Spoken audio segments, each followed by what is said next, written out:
Good afternoon, everybody. My name is Dr. Chris Bird. I'm here to give you your weekly COVID-19 pandemic report on behalf of the Coastal Bend COVID-19 Task Force.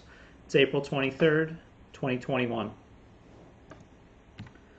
want to remind you about our objectives on the task force. We're here solely to address your concerns and questions about COVID-19 and the interventions that are taking place, and to help to enable evidence-based decision-making.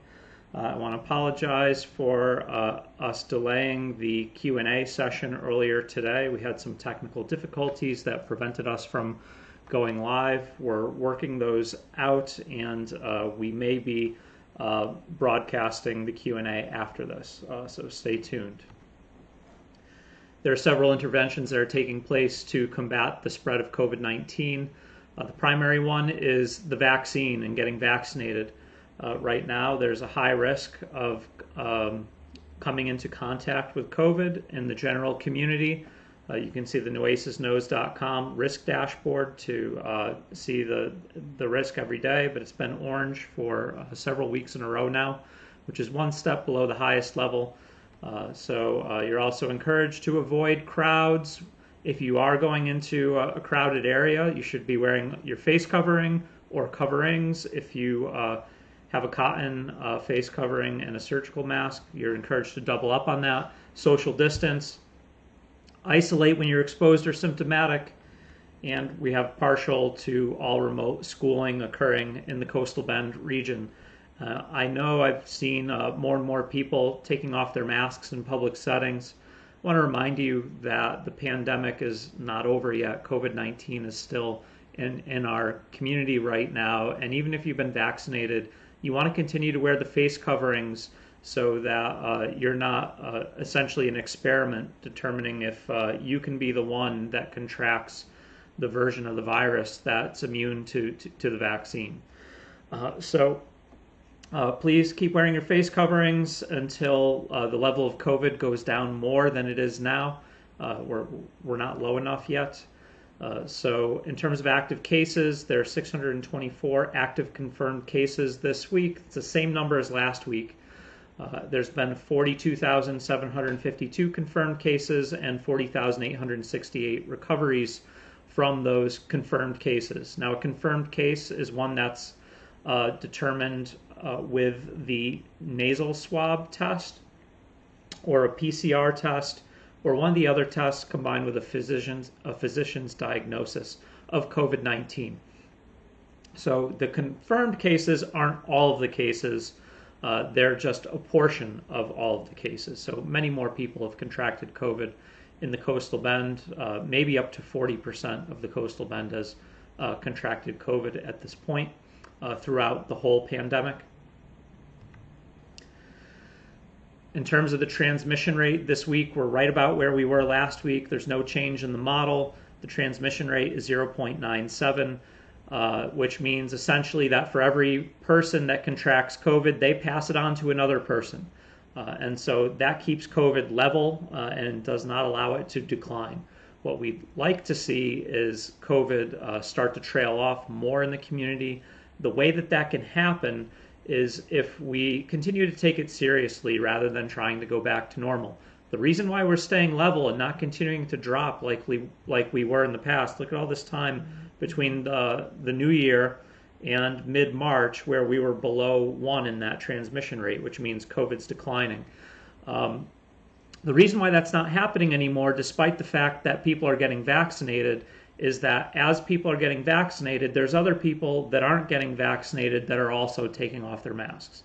And that is kind of keeping us at the same level. So for every person that gets vaccinated, there seems to be somebody else that decides not to wear their masks anymore, and that's what's keeping COVID going right now. Right now, in terms of the daily confirmed cases, we're right around where we were in the fall. After the big summer peak, and now we've had our fall and winter peak, and now we're in the springtime. The projection has the level of COVID staying about the same if we continue the way that we have been right now, which it's lower than it has been, which is good, but it's not down at zeros. A year ago, just to remind you, about a year ago, we were coming off the spike from the meatpacking plants. and from the other transitional housing facilities. And from that point forward to Memorial Day, we kind of stayed at pretty low levels a year ago. And so looking at this year, we might expect that we'll keep this level track.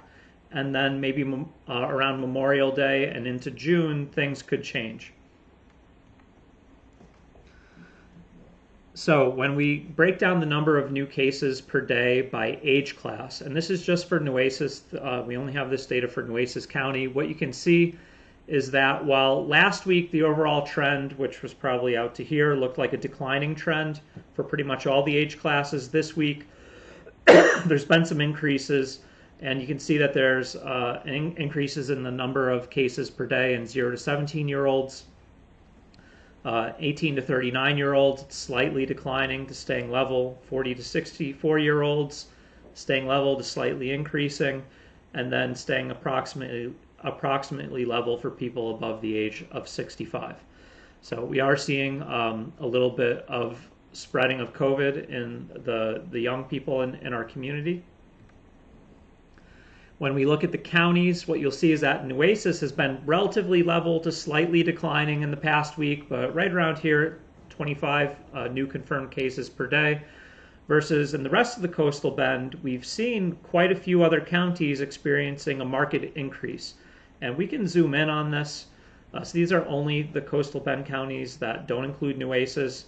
So San Patricio at the highest level, Clayburgh increased a little bit less. Duval and Jim Wells is right here at around 2 new cases per day.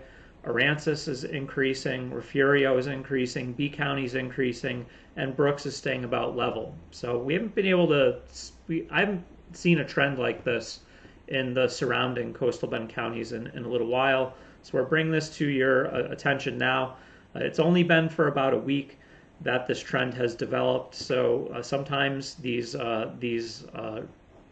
increases, they come and go. You can see here for San Patricio, there was a blip upwards followed by a downwards trend. We'll see what happens here moving forward. But if this continues moving upwards next week, by next Friday, then I think there would be a little bit of reason for concern.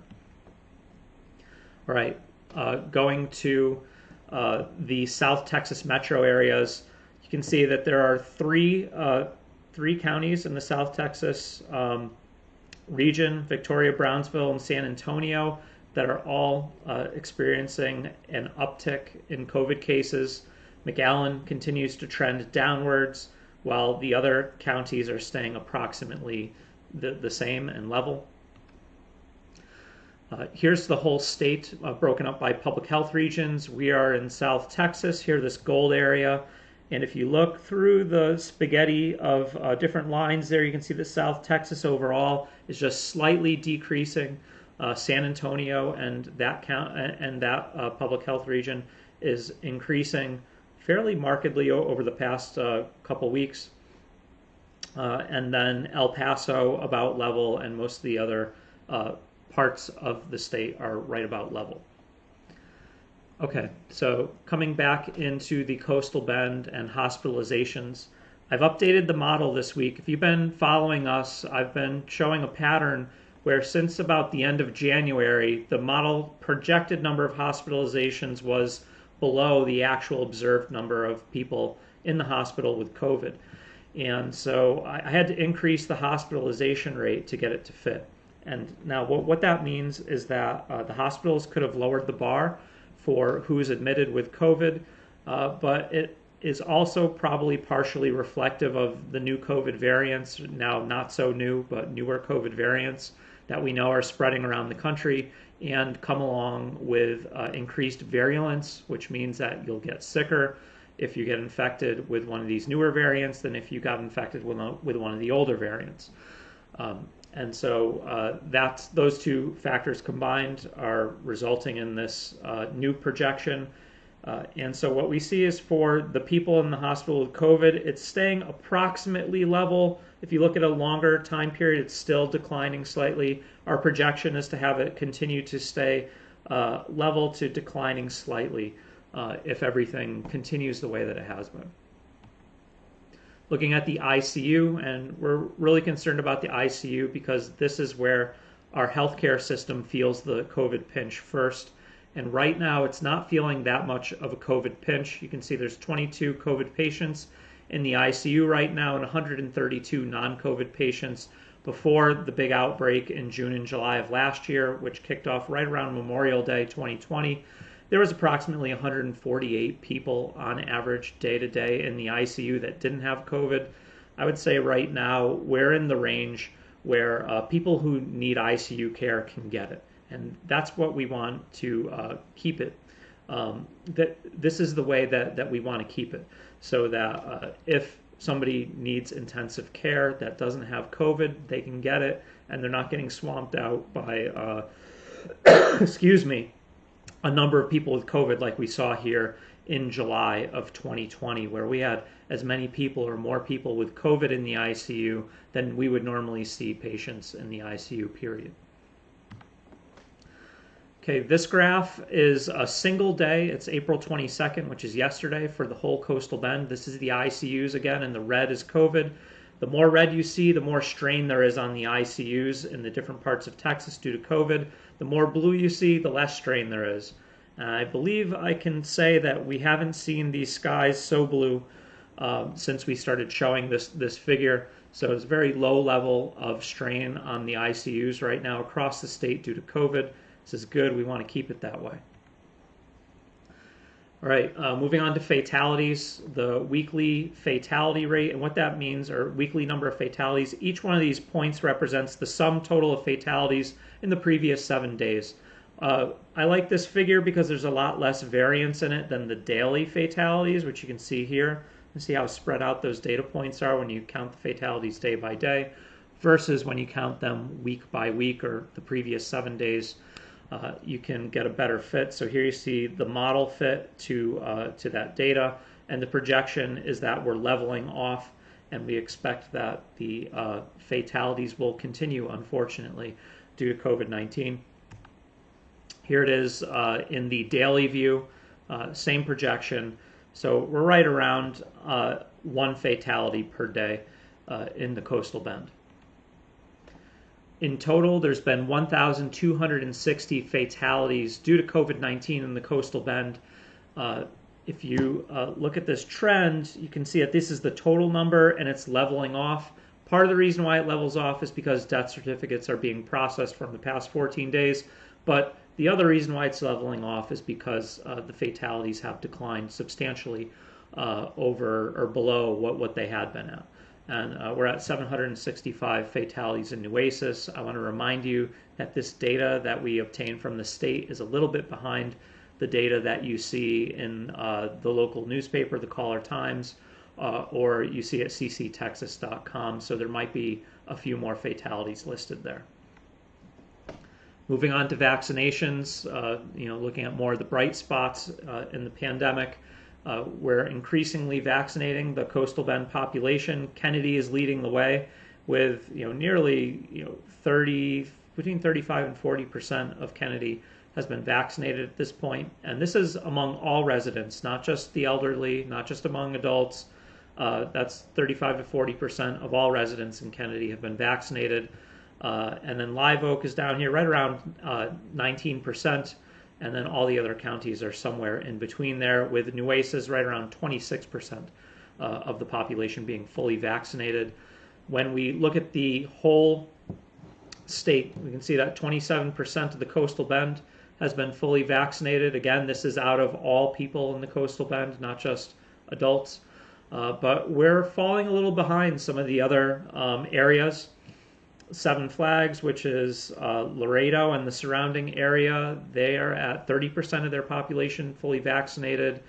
The lower Rio Grande Valley, the Austin area, and El Paso and that area are all maybe pulling a little bit ahead of where we are in the Coastal Bend.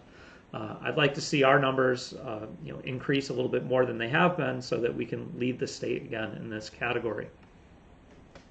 If you're interested in how the trends in vaccines are going, we continue to see a linear increase over time, approximately from the beginning of February through the present, in the number of vaccine vaccines delivered per week. And so this is the number of people with 1 or 2 vaccine doses. So essentially, it's the number of people with at least 1 vaccine dose, and we haven't started leveling off yet. You can see last week we saw a really big increase. It was the biggest increase we'd seen in people vaccinated since, at least since the beginning of February. This week there hasn't been nearly the same increase, but there's a lot of variability in these data points through time, and there could be a new trend next week with more people getting vaccinated. But we're going to estimate that's going to continue to follow this line approximately. Right, we can break down the vaccines in the Coastal Bend into their age categories. And so the 65 to 79-year-old age group is the most vaccinated. About 76 or maybe 78% of all people 65 to 79 in the Coastal Bend have been vaccinated. For people 80 plus, it's a little bit lower, maybe down in the upper 60%. For people 50 to 64, it's a little bit lower than that. And then it's the 16 to 49-year-old age group where we could stand to make a lot of gains in increasing the total proportion of our population that's been vaccinated. So if you're between the ages of 16 and 49, please go out, and if you're wanting to get vaccinated, go and do it. There's no time like the present. My doctor's office called me up this week and asked if I wanted to get vaccinated, so I assume that's happening for other people also. I've already been vaccinated by the public health department, so I didn't have to take advantage of that. But the public health department is running clinics at the mall, the La Palmera Mall, as well as other locations. You can go to cctexas.com to find out where the public health department is holding those clinics. And once again, if you're eligible, go out there and get vaccinated. There's no time like the present. All right, so in summary, the new cases are level to slightly increasing. If you remember, in the Coastal Bend counties that aren't Nueces, we're seeing an increase in the COVID cases across several of them. Nueces is approximately level. For hospitalizations and fatalities, they're approximately level to slightly decreasing. We'd like to see them not slightly decreasing, but majorly decreasing. The way that you could help with that is by wearing a mask when you're going out in public, even if you've been vaccinated. If we rely only on vaccinations right now to slow down COVID transmission, there can be another outbreak. There hasn't been enough of our population that's either recovered from COVID or been vaccinated to stop an outbreak from happening if we should try to go back to normal completely. So you're encouraged to stay vigilant, get vaccinated if you're eligible, wear your face coverings. We're almost done. All right. So if the more you wear your face coverings out in public, the more people that are doing that, the faster this is over. Where we're at now, it's not the best place to be. If I made a weather analogy, it's kind of like it's drizzling outside, and it's not great when it's drizzling. We'd rather it be sunny, but our behavior is causing that drizzle to continue and make raining on our parade somewhat. So we're encouraging you to do these things. Don't throw a big party right now. It's not the right time yet. And if you do this, then we can finish this sooner than later. So thank you very much for tuning in this week. I want to remind you that we welcome questions, comments, and feedback on our social media accounts on Facebook, Twitter, and Instagram. Our handle's CBCovid, pretty easy to remember, Coastal Bend COVID, CBCovid. By all means, hit us up on there. We're happy to answer your questions. We do a live Q&A every Friday at noon. Like I said, this week's Q&A hopefully will happen in the not too distant future because it didn't happen at noon, maybe at 3:30. If we're lucky, I'll have to check my text messages when this is over. So I hope everybody has a safe and enjoyable weekend, and we'll talk to you next week.